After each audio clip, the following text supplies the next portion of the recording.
Assalamualaikum warahmatullahi wabarakatuh. Waalaikumsalam warahmatullahi wabarakatuh.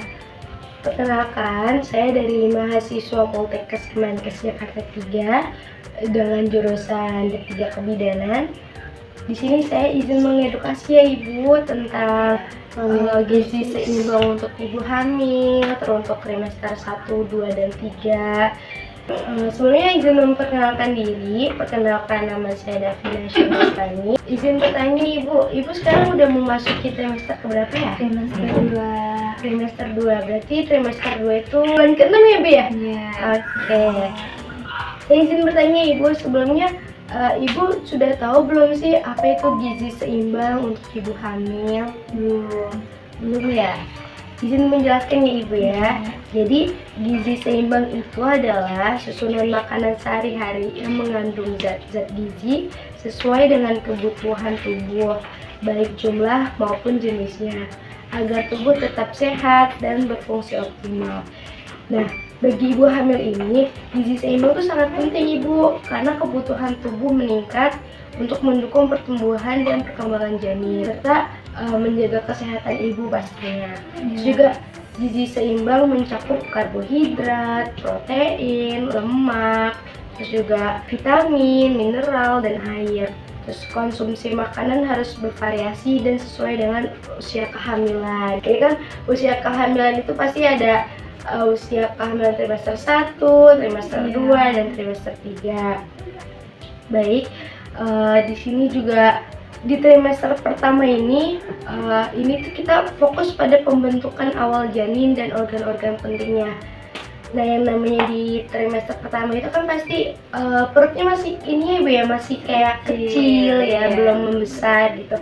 Jadi itu masih fokus dalam pembentukan janin dan organ-organ yang penting gitu. Terus di sini tuh ada kebutuhan utama. Yang pertama itu ada asam folat, zat besi, vitamin B6, dan protein. Nah, contoh makanannya itu ada bayam, brokoli, hati ayam, telur, ikan, dan kacang-kacangan. Sebelumnya, Ibu suka nggak sih makan makanan seperti kayak bayam, brokoli, hati ayam, telur, ikan? Suka Ya.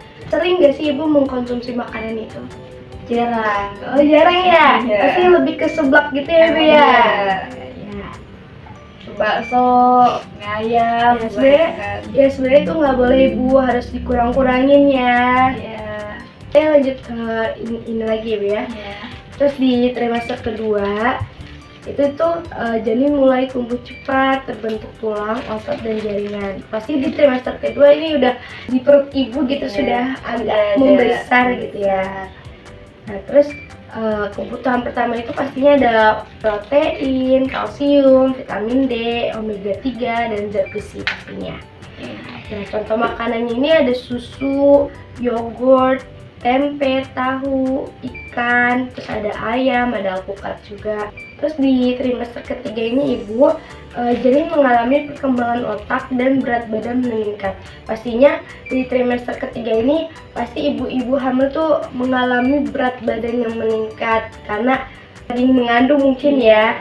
Terus juga perutnya pasti sudah membesar. Terus juga di trimester ketiga ini perkembangan otak janinnya itu udah ada gitu Ibu. Jadi kebutuhan utamanya itu ada energi tambahan, serat, vitamin C, protein, serta air Ibu. Contoh makanan itu ada nasi merah, singkong, buah, jeruk, pepaya, sayur hijau, atau air putih. Jadi tuh kalau gizi itu pasti lebih ke ini ya Ibu ya, lebih ke buah-buahan atau ke sayur-sayuran gitu. Jadi gak boleh Ibu kita makan seblak, itu harus dikurang-kurangin Ibu, karena kalau makan seblak itu bisa bahaya di bayi gitu ya, sama ibunya juga. Ibu tahu gak sih manfaatnya apa aja setelah kita mengkonsumsi gizi-gizi itu? puasa. Oh, gak tahu ya? Iya. Jadi manfaat yang pertama itu bisa mencegah komplikasi kehamilan Ibu, kayak seperti anemia, terus tekanan darahnya tinggi, terus diabetes gestasional.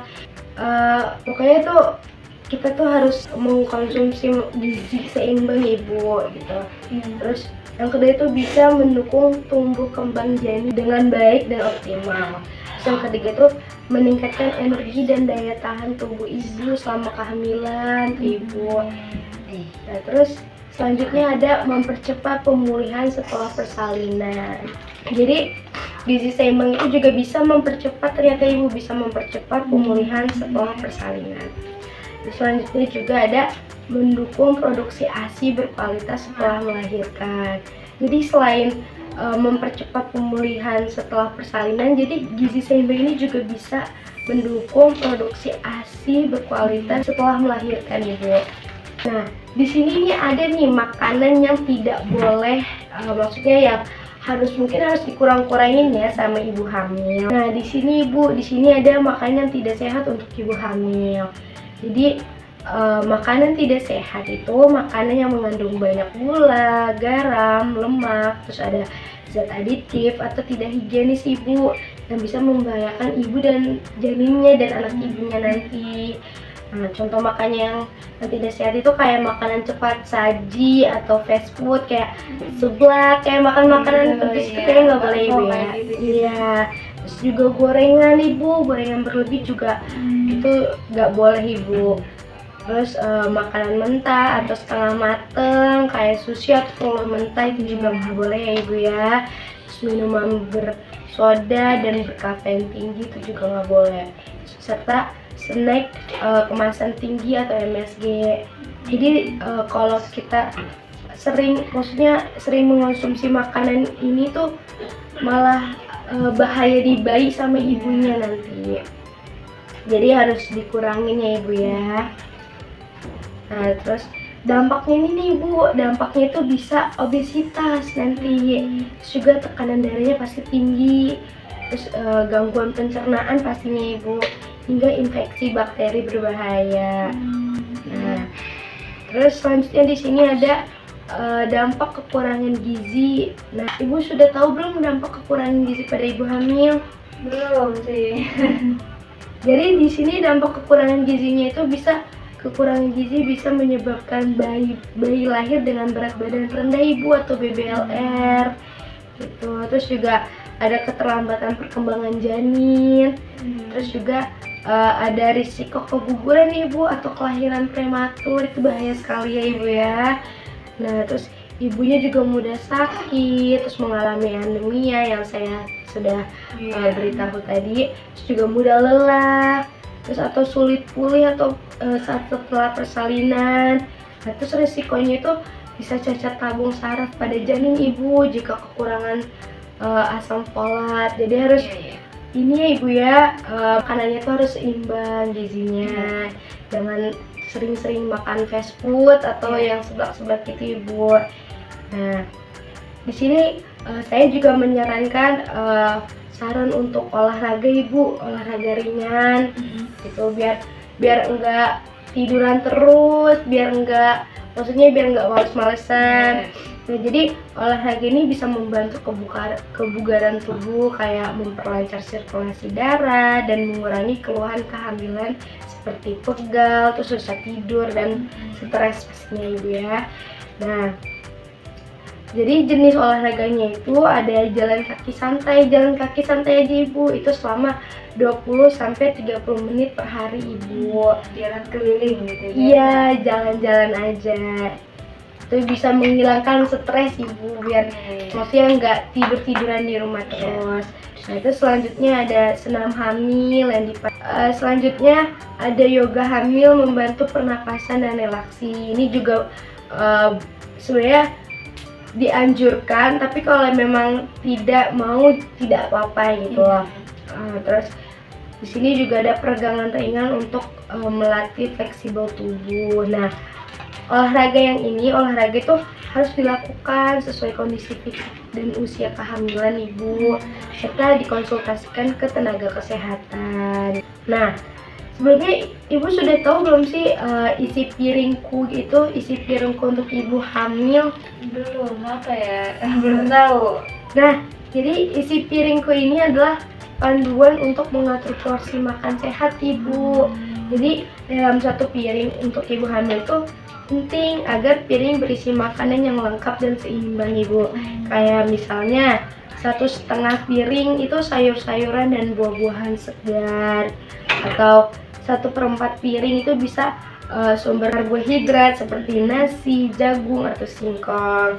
Terus 1/4 piringnya itu juga bisa buat lauk pauk kayak protein, kayak misalnya ikan, tempe, telur dan daging gitu ibu.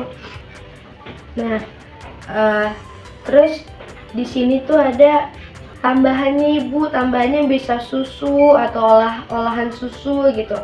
Air putih juga bisa ibu, tapi kita minum air putih tuh minimal 8 gelas sehari gitu. Jadi kalau ibu hamil tuh emang kayaknya sepertinya emang harus perbanyak minum air putih 8 gelas per hari gitu ibu. Nah, terus dengan mengikuti prinsip ini tuh ibu bisa memastikan tubuh dan janin atau anak ibu nanti mendapatkan nutrisi yang cukup setiap harinya ibu, seperti itu.